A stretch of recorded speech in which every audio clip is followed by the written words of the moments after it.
27 Februari 1948, Kerajaan Jepun mengeluarkan jumlah rasmi tenteranya yang terlibat dalam serangan ke atas Tanah Melayu.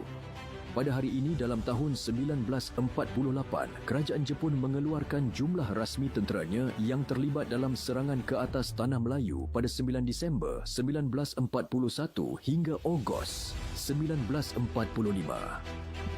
Menurut jumlah rasmi yang dikeluarkan ini, seramai 300,000 tentera Jepun terlibat dalam operasi ketenteraan yang diketuai oleh Lieutenant General Tomoyuki Yamashita. Sebanyak 670 pesawat digunakan dengan 331 daripadanya musnah dalam peperangan.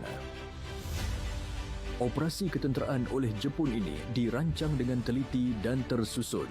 Buktinya adalah mereka membawa kumpulan ketenteraan yang lengkap seperti kumpulan menggali perigi, pelatun pembersihan air dan company sanitasi untuk memastikan mereka dapat menjalankan operasi dengan lancar.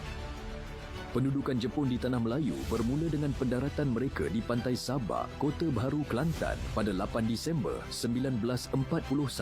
Mereka berjaya menawan keseluruhan Tanah Melayu pada 31 Januari 1942. Tempoh pendudukan Jepun tamat pada 13 September 1945 dengan satu upacara penyerahan kuasa yang diadakan di Victoria Institution, Kuala Lumpur. Surat penyerahan kuasa tanpa syarat ditandatangani bagi menandakan tamatnya pendudukan Jepun di Tanah Melayu.